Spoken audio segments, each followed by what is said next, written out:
I hope this video is not too late. I don't know you, you don't know me, but this is about the UPS contract coming up in 2018. And I'm not telling people to vote yes, I'm not telling people to vote no. But this is the one thing that should be off the table, the 22.4 language. And this is my reason why. I hate these long YouTube videos, so I'm going to try to make this short and sweet. And if people want elaboration in time, I hope you guys talk to it amongst yourselves. First off, the 22.4, it's not an hourly proposal. And what's even worse about that is that it's a company proposal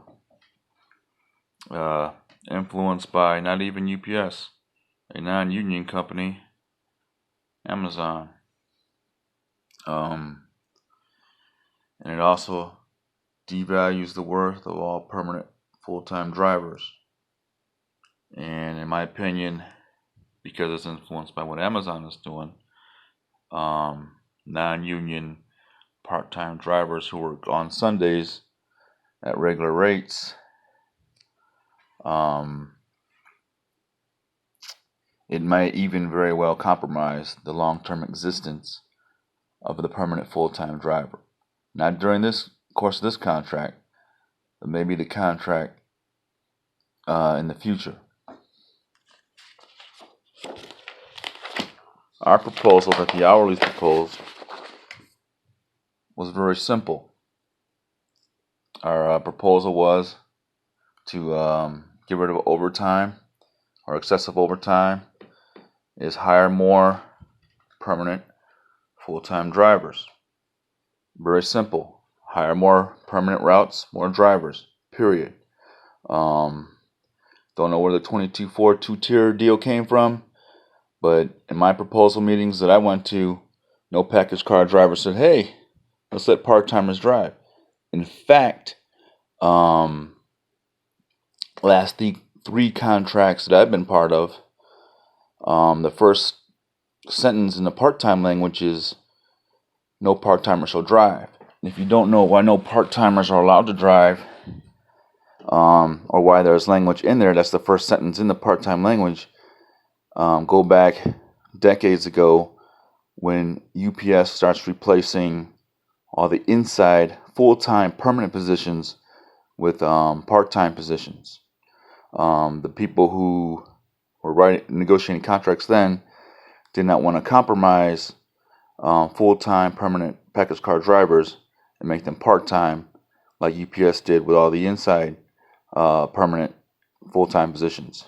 That's why that first sentence in the 22 language is no part-timer shall drive. It's the very first sentence in part-time language, Article 22, in the last three contracts that I've been part of.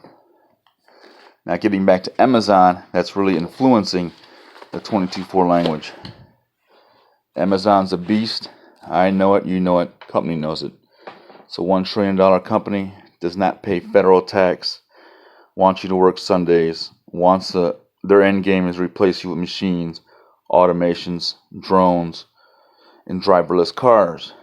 I've been monitoring their stock since the beginning of this year. January, it was 1,100. February, 1,400. June, 1,600 a share. August 28th, a couple days ago, I checked it, $1,927.68 per share. That's per share.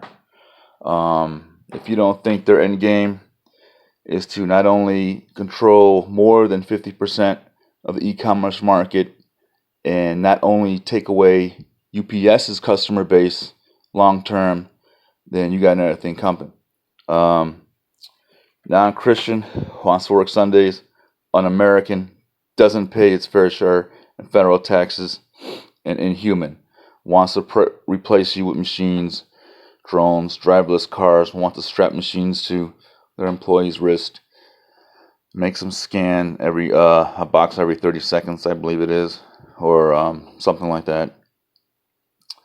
Yeah, and Amazon's influencing that 22.4 language, which is sad because if we were going to compromise the permanent long-term existence of our permanent full-time drivers, you think it'd be something that would be UPS's greed would try to control, but no. This is where that two-tier language is really coming from, and that 22.4 language is coming from. And going back to the possible Amazon taking our residential, commercial, non-e-commerce customer base in the future, this is what I'm predicting is coming.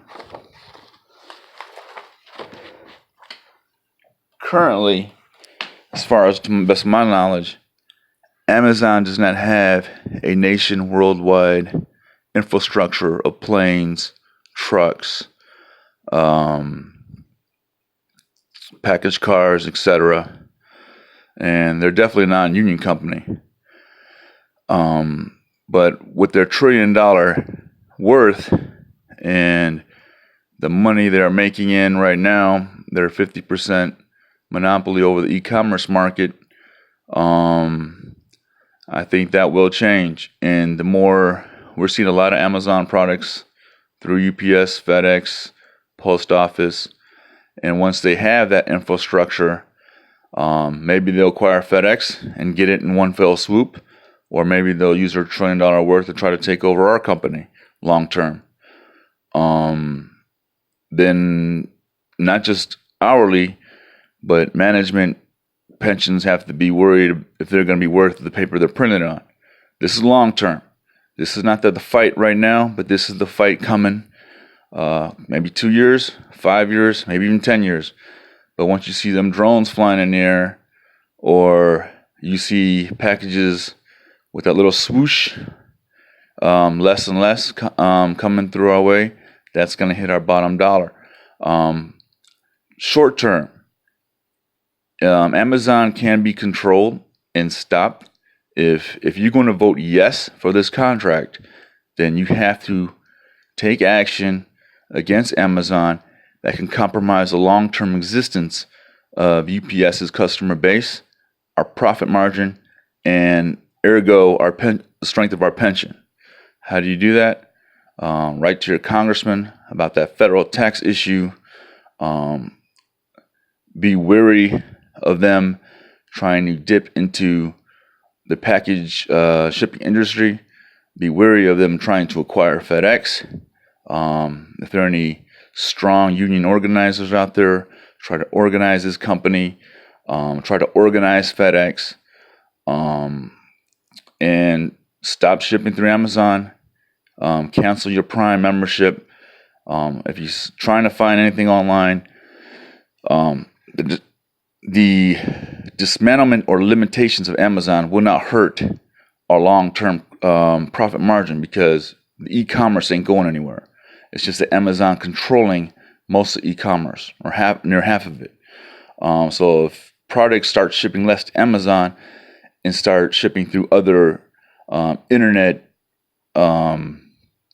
companies, then that e-commerce market isn't going anywhere. Cyber Black Friday, Cyber Week, those holidays aren't going anywhere. Holiday transactions via e-commerce will be there now and in the future.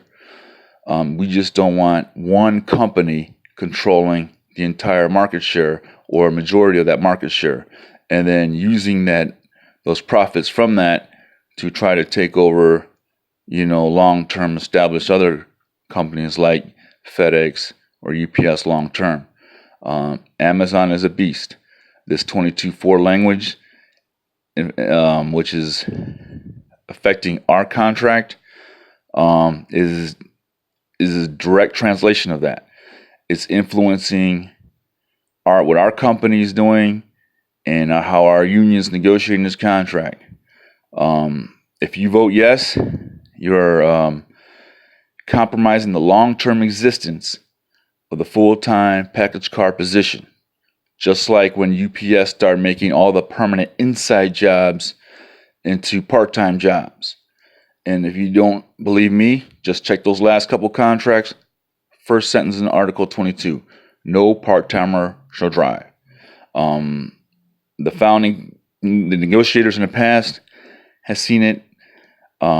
They've seen the writing on the wall, and now the new writing on the wall is there's a company out there whose greed has no limitations and has no qualms about taking customer bases from long time companies, Toys R Us, Kmart, Sears, even UPS, dipping into everything from not just shipping and distributing, but pharmaceuticals, groceries, movie studios. And I think I kind of know that their end game is controlling the majority of the e-commerce base and getting into the shipping game, which will be taking our long-term residential customer base as well. So it won't be the fight of this current elected official union administration. This is our fight and the fight of the new millennials generation.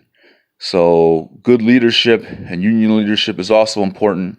Organizing, educating, inspiring our young members to take part and be active, be strong.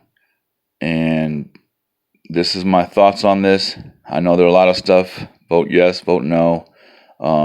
You guys will have to make up your own mind. I know National's voting very soon, and the rest of you guys who are willing to fight, fight hard, stand up, speak up, and stay strong. Thank you.